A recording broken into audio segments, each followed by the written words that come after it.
One, two, three, four. Yeah,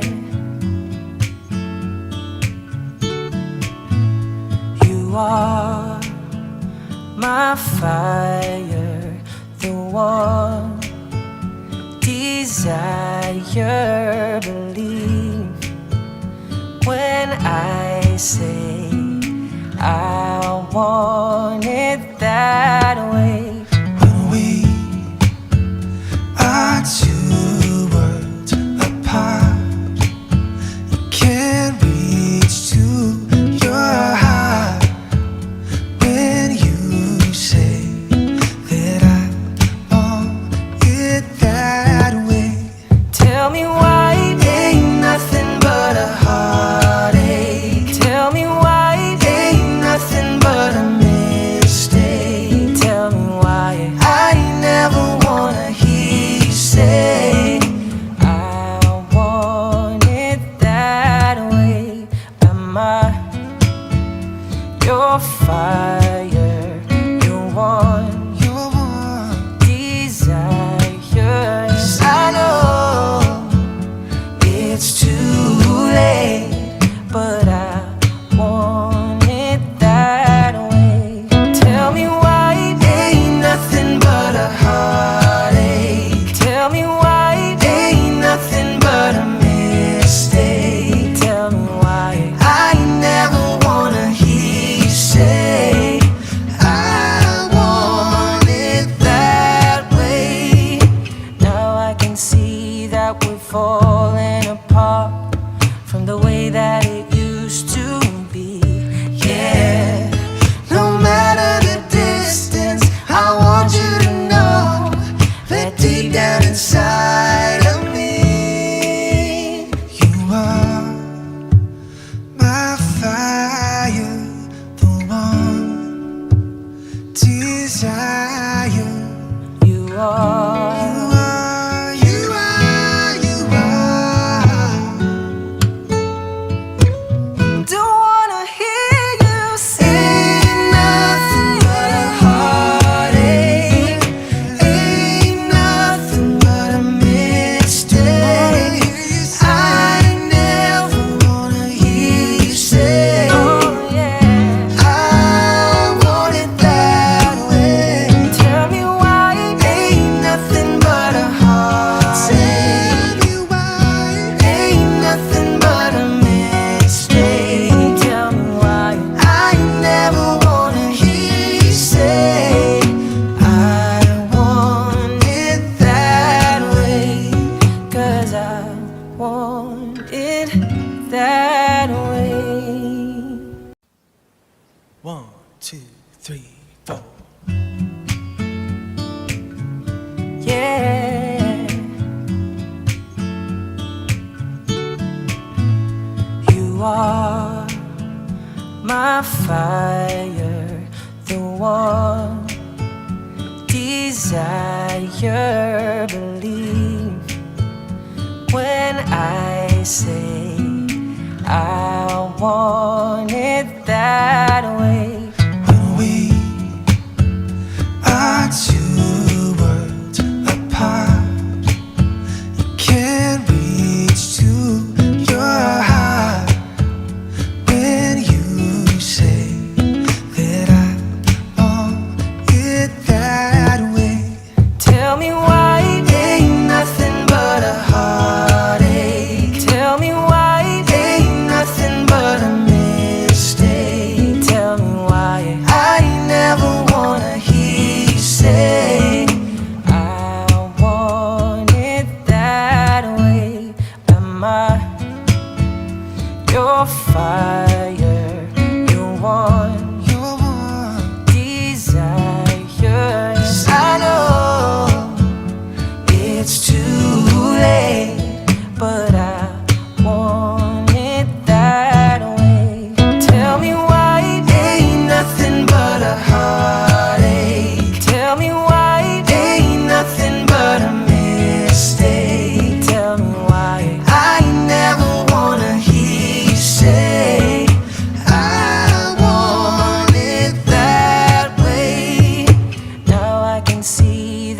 falling apart from the way that it used to be.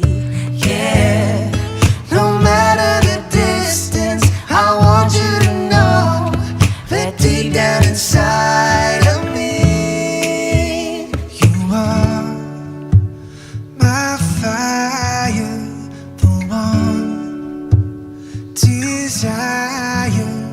You are.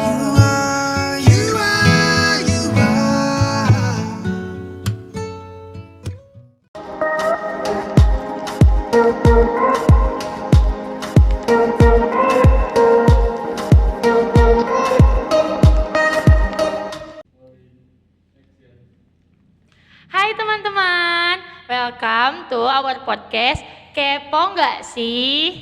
Nah, di podcast kita kali ini kita akan membahas tentang gimana sih strategi marketing dari kafe selama pandemi ini. Mungkin teman-teman juga udah tahu ya, kita saat ini lagi pandemi dan tidak boleh berkerumun. Nah, kan kalau kafe itu otomatis kita bisa berkerumun ya. Nah, kita tuh nyari tahu sih gimana cara marketingnya biar tetap eksis di era pandemi ini. Sebelumnya disclaimer buat teman-teman semua, kita di sini udah vaksin dan hari ini juga kita semua alhamdulillah udah sehat walafiat. Jadi tidak ada perlu yang dikhawatirkan lagi. Nah, sebelum kita lanjut ke podcastnya, mending kita perkenalan diri dulu aja kali ya, biar makin akrab. Di sini aku Helma dan teman aku Sonia Intan sebagai host. Ya, kita di sini sebagai host dan kita kedatangan nih tamu sebagai narasumber buat ngasih tahu ke kalian gimana nih strategi marketingnya. Kita di sini udah kedatangan salah satu owner cafe di Bandung. Di sini ada siapa? Halo, saya Tobias Anando, pemilik dari Diskus Cafe. Nah, sebelumnya nih Kak Tobias, kita mau nanya kesibukannya akhir-akhir ini tuh apa sih? Kesibukannya dalam arti personal atau gimana? Dalam personal bisa, dalam kafe pun bisa lah gitu. Oke, kalau sekarang personal jujur ngurus anak. Ngurus Karena anak. kebetulan baru punya momongan. Wah, Gitu. baru punya momongan ya nih ya. Terus sejak kapan sih kafe ini dibentuknya? Jadi cafe ini tuh waktu itu saya bangun 2017. Cuman memang ada kemunduran-kemunduran, baru jalan April 2018. 2018 ya, berarti masih baru dong ya kafenya, kehitung baru. Nah, kita tuh kepo nih, kenapa sih memilih tempat ini, memilih wilayah ini buat membangun kafe gitu. Padahal kan masih ada gitu ya wilayah-wilayah lain yang lebih strategis gitu, kayak di pertengahan kota ataupun di Dago gitu kan. Soalnya kebanyakan kafe-kafe di Bandung tuh dibangunnya di sana. Nah, kenapa sih memilih wilayah ini buat dijadikan si bangun kafe ini? Jadi memang jujur ini tempat sendiri. Kenapa kita sendiri. nggak kemana-mana? Cuman Ya. memang ada faktor lain. Kalau tempat sendiri tapi nggak strategis kan kita juga nggak mungkin ngambil tempatnya gitu. betul. Jadi memang ini pertama lokasi sendiri, kedua ini dekat dengan Universitas Maranatha gitu. Dan di sini juga memang udah daerah kos-kosan yang paling rame. Lalu kebetulan juga sebelum kafe ini dibangun, kami punya kantin gitu. Kantinnya juga memang untuk di luar kampus Maranatha, kantinnya itu paling rame gitu. Lalu kita rombak tempatnya supaya ya orang lebih nyaman ya, namanya juga kita harus tambah bersaing juga. Lalu di lantai 2-nya baru dibangun kafe ini gitu. Jadi menurut saya juga memang lokasinya oke karena ada Universitas Maranatha. Oh, jadi mungkin ya target awalnya tuh emang buat mahasiswa ya, berarti kafe ini Memang tuh. betul, target market utama kita mahasiswa gitu. Jadi kayak memang kafenya dikonsepkan untuk bukan cuma orang makan pulang gitu ya, tapi untuk iya. anak kuliahan ngerjain tugas. Makanya kenapa di kafe ini juga interiornya kita desain seperti ini, putih gitu, biar orang memang lebih fokus gitu. Iya. Secara lightingnya, musik yang kita pakai, colokan juga banyak, internet juga bebas gitu. Dibuat Itu senyaman alasannya. mungkin lah Betul, ya untuk buat orang para nugas. mahasiswa yang nugas. Di sini mau nanya Bagaimana apa? sih respon awal sejak pertama adanya pandemi ini?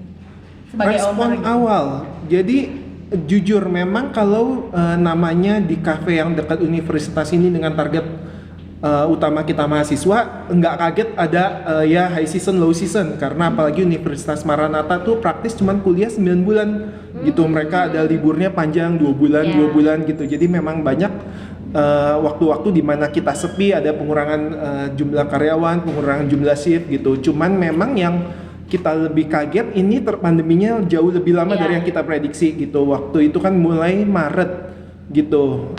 Maret kita sempat libur 5 bulan gitu. Kita pikir oh yaudah nanti Agustus kita bisa buka lagi, kuliahan udah masuk Agustus tahun lalu ya maksudnya ya. Ternyata masih belum, sampai Agustus tahun ini masih belum juga masuk gitu. Jadi yang kita nggak prediksi itu sebenarnya sepanjang ininya gitu. Oh iya.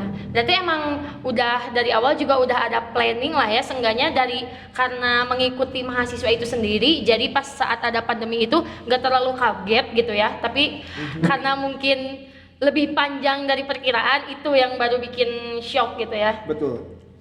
Oke, untuk pertanyaan selanjutnya nih, jadi gimana sih pas tahu awal pandemi itu ya, kan sebelumnya kalau pegawai di sini tuh sistemnya gimana sih, anak part time, apa anak full time, apa gimana? Nah kebetulan untuk kita konsep semuanya hampir semuanya anak part time gitu. Waktu sebelum kita libur juga kita punya sekitar hampir 18 anak part time 18 dan 2 yang full staff gitu. Jadi emang anak part time itu dari mana? Anak kuliahan, ada dari Unpas, Maranatha, Parahyangan, ITHB, dari mana lagi lah gitu, ada beberapa karena banyak ganti-ganti saya juga lupa gitu.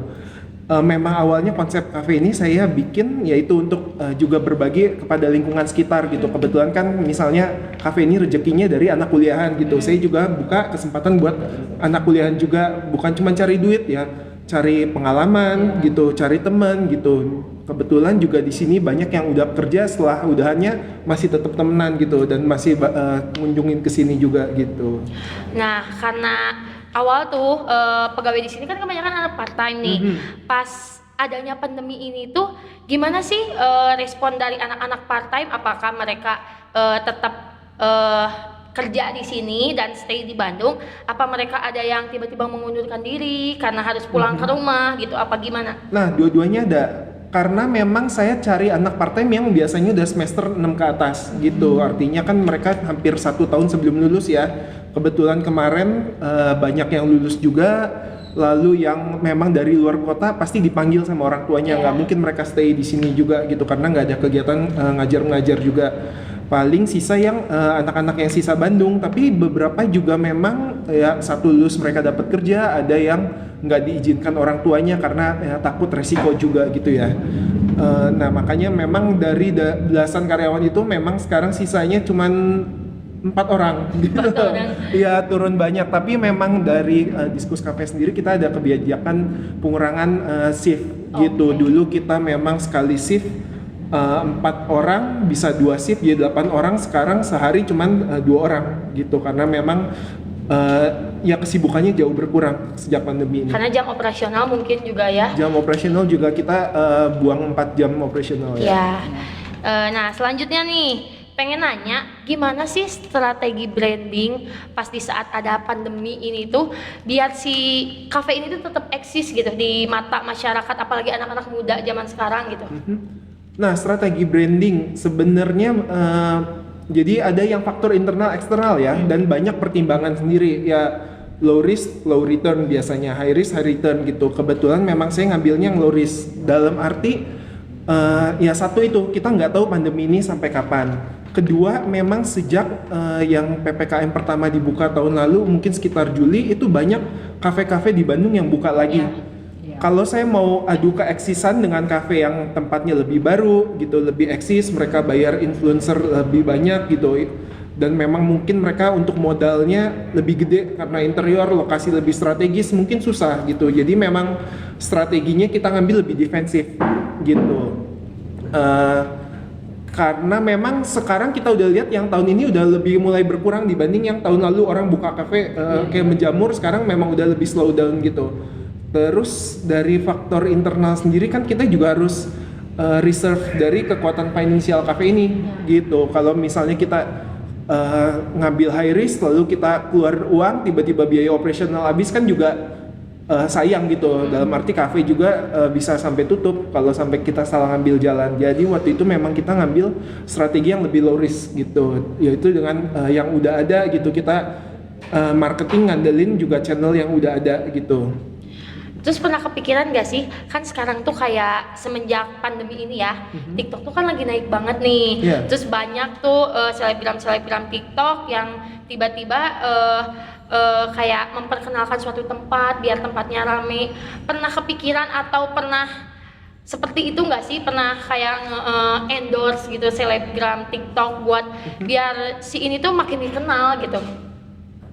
Jadi kita memang pernah pakai. Memang saya nggak banyak, baru TikTok baru pakai sekali gitu. Sebelumnya karena lebih gimana ya? Saya lebih kesulitan nyari, dan memang kita juga akan nyari selebgram banyak yang belum tentu sesuai dengan konsepnya kita. Dalam arti mereka mungkin marketnya lebih ke high class atau menengah gitu. Nah, cari yang cocok gitu. Keduanya juga memang kita pengen lihat performa mereka gimana gitu.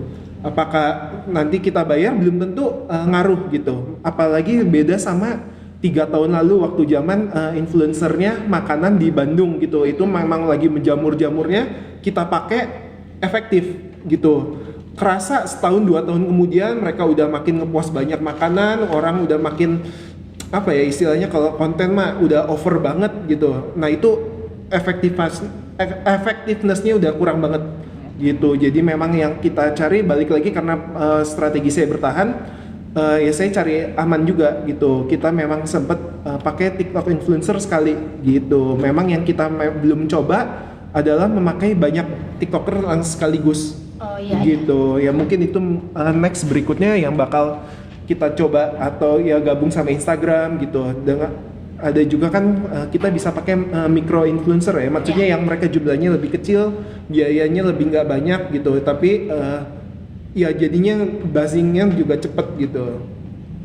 Nih aku lihat-lihat nih ya, kalau aku lihat di IG-nya ternyata Discuss itu lagi baru ngeluarin menu baru nih. Betul. Kravel.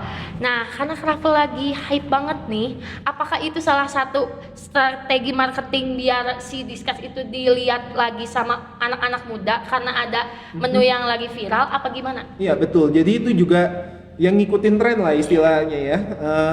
Kebetulan memang sebelumnya kan tren banyak boba, saya nggak ikutin tren boba, lalu ada Korean garlic bread, terus mungkin ada makanan apa lagi gitu. Memang baru saya yang cocok dengan cafe ini, saya lihat si Kroffel ini gitu. Makanya kenapa kita Kroffel, dan kita juga nggak ngerjain sendiri, kita ngerjain collab sama brand lain Sugoi supaya yaitu cross exposure ya.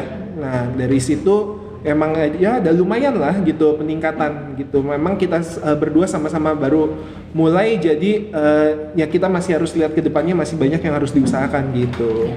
Bagaimana sih suka dan dukanya selama mempunyai kafe ini? Suka dukanya, jadi kalau memang background saya kan hospitality gitu. Waktu memang saya buka cafe ini, kenapa saya juga pakai anak part time? Tujuannya tuh seperti juga untuk saya ngajarin lah gitu ilmu yang saya udah punya gitu. Ya sukanya gitu karena memang ketemu ya anak-anak yang lebih muda gitu, kita ngobrol, tukar pikiran, mereka juga candanya lebih all out gitu ya, karena memang masih anak kuliahan. Yang ngajarin mereka gitu, itu ya sukanya. Dukanya memang nggak semua anak memenuhi ekspektasi ya gitu. Dalam arti bukan ekspektasi apa, mereka ada yang ternyata cuman semangat soda sebentar gitu ya, baru cuman join di sini 1 bulan udah ya udahlah gitu. Atau mungkin mereka motivasinya beda, mereka motivasinya itu yaitu bukan belajar, bukan cari uang, jadi cuman ngabisin waktu. Sebenarnya mereka nggak perlu uang, mereka nggak perlu teman, mereka nggak mau, mungkin mereka nggak mau pengetahuan lebih atau apa gitu. Jadi take it for granted. Nah itu juga yang bikin capek gitu mereka. Kalau misalnya karena di sini karena sama anak part time mereka saling gimana ya, memberi pengaruh lah satu sama lain. Kalau teman-teman shiftnya rame, otomatis mereka lebih semangat gitu. Kalau yang temennya yang satu kerjanya cuma duduk main HP seharian, nggak ngajak ngobrol, nggak ada apa, otomatis yang temen lain-lainnya ngaruh. Moodnya juga kebawa ngaruh ya. Betul, moodnya kebawa ngaruh. Oh ya, kenapa sih juga pakai anak part time itu juga cross exposure. Jadi ya beda sama yang kafe-kafe sekarang. Misalnya buka kafe dia langsung buzzing kiri kanan gitu. Waktu saya buka saya nggak pakai apa-apa. Itu saya mulainya dari awal nungguin customer gitu ya, minta bantuan anak part time untuk ngepost bawa teman-temannya gitu. Jadi memang kayak waktu ini keadaan kayak terpuruk kayak gini bukan cuma pas sekarang aja, pas awal juga memang kita mulainya dari langkah awal gitu, nggak langsung kita bayar influencer buzzer kayak gitu. Nah, Gitu, suka karena dukanya. lagi situasi pandemi kayak gini, nggak tahu kan ya kita situasi pandemi kayak gini tuh sampai kapan, karena ya balik lagi kan, kayak tahun lalu bilangnya tahun depan udah beres, ternyata tahun sekarang malah makin parah. Betul. Nah, gimana sih planning ke depannya kalau si pandemi ini tuh makin panjang, amit-amitnya makin buruk nih si situasi kayak gini. Planningnya ke depannya tuh apa sih? Planningnya, jujur kita harus lihat ya, karena memang sekarang seburuk-buruknya, tapi saya ngeliat orang udah lebih banyak keluar, lebih banyak berani, apalagi mereka udah divaksin juga gitu ya. Ya kita sih memang maintain yang udah ada, kita coba lihat peluang-peluang baru ya, contohnya kayak yang Krovel itu gitu, kita cari cross exposure biarpun secara skala kecil, tapi yang penting berkelanjutan kayak gitu. Tapi kalau misalnya sampai worst case kayak kemarin ya, kita harus ngambil cuti sementara gitu, dalam arti memang target market utama saya di sini kan mahasiswa Iya. gitu, dan memang waktu sebelum tutup saya udah spend 3 tahun kasarnya branding untuk mahasiswa, dan sekarang ya kan kita punya effort, artinya 3 tahun ini kayak hampir hilang semua lah. Iya. Gitu, karena mahasiswa yang di sini kayaknya sisa mungkin kalau nggak salah cuma kedokteran gitu. Nah makanya kita memang saya masih harus ninjau ulang lagi apa lo yang bisa dilakukan gitu ya. Memang kalau sampai diliburkan sementara adalah worst case scenario gitu. Itu yang pengen saya hindarin, makanya saya harus coba sambil nyari-nyari lagi gitu. Ya mungkin balik lagi cari influencer gitu, lihat tren yang baru gitu. Jadi mungkin planning kedepannya masih ngikutin tren-tren yang sekarang aja lah ya. Karena kalau boleh tahu nih, feedback dari adanya menu baru dari Krovel itu gimana sih ke si cafe ini? Jadi contohnya ya, memang awalnya saya juga nggak ngira gitu, disangka kalau orang beli Krovel coba kalau beli Krovel aja, ternyata mereka juga ngeliat menu lainnya, kopi saya, rice boxnya gitu. Ya mereka juga repeat order juga gitu kan kalau memang suka Krovel sama kita. Nah kayak gitu sih lebih ngaruhnya. Jadi ya memang secara skala kita karena baru mulai, kita balik lagi nggak pakai influencer sampai segimananya, startnya awal gitu, tapi ya sekarang kan getting better juga gitu. Nah, untuk teman-teman nih, karena sekarang ini udah bisa dine in kan? Sudah bisa dine in. Nah, buat teman-teman yang mau datang ke sini, tipsnya apa sih biar tetap sehat gitu? Maksudnya nongkrong jalan tapi kesehatan juga aman. Tipsnya apa sih buat teman-teman yang di rumah? Oke, jadi tipsnya yang jelas ya kita tetap mematuhi protokol kesehatan, dalam arti kita pakai masker. Lalu ya kalau disangka dirasanya kita kurang enak badan, ya kita nggak ikut ngumpul sama temen gitu kan, karena kasihan juga temen dan keluarganya. Iya. Kita juga ya cuci tangan, dan di sini juga memang sebisa mungkin kan kita ngurangin penggunaan cash gitu, jadi artinya cashless. Iya, Gitu. Kalau nggak mau, kalau cuma mau makan ya pesen lewat GoFood, GrabFood kan banyak promo juga gitu. Nggak usah nongkrong. Tuh, jadi buat teman-teman udah tahu ya tipsnya kalau mau nongkrong tuh harus apa aja yang dilakuin dan nggak apa aja yang nggak boleh dilakuin. Nah, mungkin teman-teman juga kepo ya, kita ini tuh bikin podcast di mana sih? Jadi kita langsung gerebek ke kafenya langsung. Kafenya itu ada di daerah Pasteur, di Jalan Babakan Jeruk. Jadi buat teman-teman yang mau nongkrong manja atau nggak mau nugas-nugas yang biar nyaman itu, bisa langsung datang aja ke sini. Kafenya ada di Jalan Babakan Jeruk 1. Si minumannya enak, makanan enak. Harga jangan ditanya deh, harga masih terjangkau kok, masih aman buat kantong-kantong remaja kayak kita. Buat tempat jangan ditanya lagi, ini udah estetik parah banget. Buat foto-foto bisa, buat nugas apalagi, wifi kenceng, colokan banyak. Tuh kan kurang apa lagi. Jadi buat teman-teman yang mau datang, kita tunggu di sini ya. Nah, mungkin segitu aja pertanyaan dari kita. Mungkin teman-teman di rumah udah pada puas belum sih? Udah kali ya, udah puas kali ya, udah jelas juga. Nah, buat teman-teman di rumah yang udah nonton dari awal sampai akhir, mungkin bisa nih diambil ilmunya dikit-dikit yang tadi Kak Tobias udah jelasin. Jadi teman-teman juga udah tahu nih ilmu, oh iya kalau punya kafe itu harus gini, kalau punya kafe harus gitu. Jadi bisa lah ya diterapin di diri sendiri. Mungkin dari kita segitu aja ya. Makasih buat Kak Tobias Terima untuk kasih waktunya. juga udah Makasih datang ke banyak sini. banget. Buat teman-teman jangan lupa di like sama di komen. Makasih juga buat yang udah nonton. Jadi see you. Thank you.